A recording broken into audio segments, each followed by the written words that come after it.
Cyril, bonjour. Bonjour Alexia. Alors c'est vrai qu'on entend en permanence deux choses, à la fois des entreprises qui n'arrivent pas à recruter et en même temps beaucoup de personnes au chômage. Alors pourquoi nous en sommes encore là aujourd'hui ? Alors, c'est vrai qu'on a un paradoxe. Quand on regarde, on a plus de 3 millions de chômeurs. Mais de l'autre côté, on a 2,4 millions d'offres d'emploi, de projets de recrutement. En tout cas, c'est les chiffres qu'annonce France Travail dans sa dernière étude. Et c'est juste incompréhensible de se dire de pourquoi ces gens ne se retrouvent pas. Et en fait, il y a trois causes clés. La première, c'est l'orientation. La seconde, c'est la communication. Et la troisième, c'est les compétences. L'orientation, c'est un peu le gros problème qu'on a tous en France. C'est très difficile de savoir ce qu'on veut faire, ce qu'on peut faire, pourquoi on est fait. Et souvent, on est mal orienté. Une des clés, c'est d'identifier le job de ses rêves grâce à ses soft skills, grâce à sa personnalité. Et c'est encore très peu utilisé en France. Et c'est ce qu'on utilise dans le groupe Moonrise Éducation. J'en reparlerai peut-être un petit peu plus tard. C'est en fonction de qui vous êtes, on va vous aider à vous orienter. L'autre problème, c'est la communication. C'est-à-dire qu'il y a tellement d'offres d'emploi. Un job peut avoir 15 titres différents. Donc pour les chômeurs, les demandeurs d'emploi, les talents, ils n'arrivent pas à s'y retrouver. Et de la même façon, les recruteurs, quand ils lisent des CV, s'ils ne sont pas accompagnés, c'est très compliqué d'arriver à identifier les bons profils. Et le dernier, c'est les compétences. Et c'est là qu'on peut le travailler. C'est que souvent, quand il y a 10 compétences à avoir pour un job, on en a 8, on n'ose pas y aller. On se dit, il m'en manque 2, encore plus avec le syndrome de l'imposteur. Et de l'autre côté, les recruteurs, quand il manque des compétences, ils se disent, bon, j'ai personne en interne pour former, donc je vais ne pas prendre ce candidat. Et ça, c'est très dommage. Et c'est ce qu'on essaye avec nos écoles du groupe Moonrise Éducation de faire, c'est de former de façon très opérationnelle pour que les gens soient utiles tout de suite. Ok. Et alors, vous êtes aussi spécialisé dans le BTP, le soin, la vente. Et il y a énormément de postes ouverts dans ces secteurs. Pourquoi est-ce que, selon vous, ces jobs ne trouvent pas preneurs ? Alors, on va parler chiffres. On aime beaucoup la data. Les projets de recrutement de commerciaux, il y en a 56 000 en France. J'ai regardé avant de venir. Les projets dans le BTP, il y en a quasiment 300 000. Et dans l'aide à la personne, il y en a 500 000. Donc, on est sur des métiers qui recrutent énormément. Et pourtant, les employeurs nous disent, j'arrive pas à trouver. Donc, c'est un vrai problème. Les commerciaux, les écoles, elles ne forment pas. Les écoles de commerce, à HEC, vous n'apprenez pas à prendre votre téléphone et à prospecter. Les écoles de commerce ne forment pas des commerciaux, elles ne forment pas des vendeurs, elles forment des stratèges. Ouais. Donc il y a un vrai sujet. Il y a très peu d'écoles, malheureusement, qui forment des commerciaux. À la force de vente, en fait, c'est ça, sur la partie opérationnelle, parce que c'est vrai que école de commerce, on pourrait imaginer qu'on est pro du sales et de la vente, mais en fait, non, on est plutôt des managers. Pas du tout, voilà, on va former des managers, des chefs de projet, et c'est très bien, mais du coup, les entreprises n'arrivent pas à recruter. Dans le BTP, 200 000 projets de recrutement, c'est énorme, et le service à la personne, 500 000. Là, nous, ce qu'on utilise dans le groupe Moonrise Éducation avec Rocket School, avec l'école Gustave pour le BTP et l'école du soin pour les services à la personne, c'est qu'on va identifier l'envie de bosser. Globalement, les entreprises dans le BTP, elles me disent, moi, je veux que la personne, elle soit là de façon certaine sur le chantier à 6 heures du mat'. Et pour vous donner une petite anecdote, ce qu'on fait notamment à l'école du soin, c'est qu'on convoque les candidats à 6 heures du matin. Ah oui. Et globalement, les candidats qui sont là à 6 heures du matin, on peut leur faire confiance, ils ont la dalle. Ceux qui ne viennent pas et qui nous préviennent, on les convoque une fois, on leur repropose une autre date, et ceux qui nous ghostent, en fait, on les sort complètement. Ça nous permet d'avoir des profils qu'on identifie un peu sur leur envie de bosser, quoi. Ça, c'est intéressant. C'est vrai qu'en termes de profilage et de savoir si la personne est intéressée, la tester dès l'entretien, ça, c'est plutôt pas mal. Moi, j'avoue que pour mes équipes, 6 heures du matin, au bout d'un moment, c'est un peu compliqué, mais ça marche très, très bien. Ça marche aussi.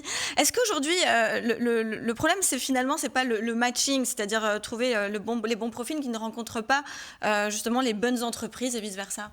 Bon, alors, globalement, le système, il fonctionne quand même assez bien, hein, mais il y a des tels volumes dans le recrutement que sur le volume, ça fait d'énormes pertes, des gens qui pourraient trouver du boulot.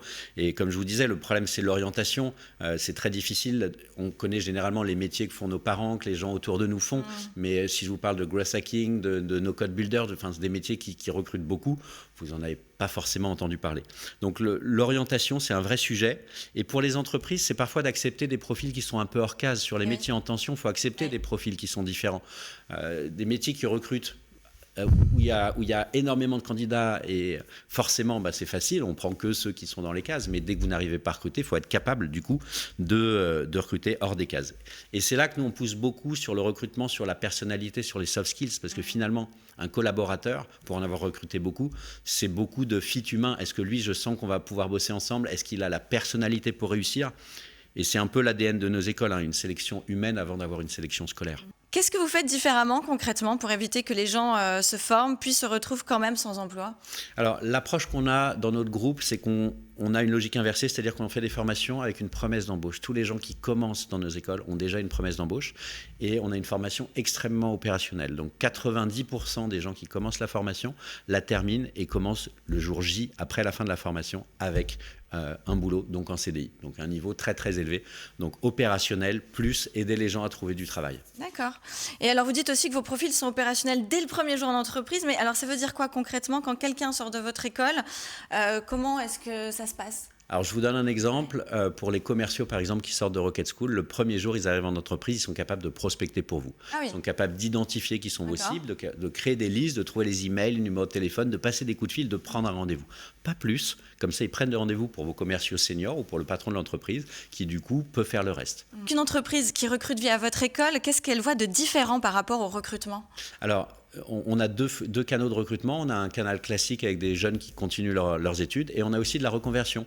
Et ça, les entreprises aiment beaucoup parce que d'avoir quelqu'un qui a 40 ans, qui est en reconversion, qui a déjà un bagage et qui va arriver comme commercial, et ben, du coup, il va déjà connaître le métier, il sera beaucoup plus à l'aise pour parler avec les potentiels clients. Ok.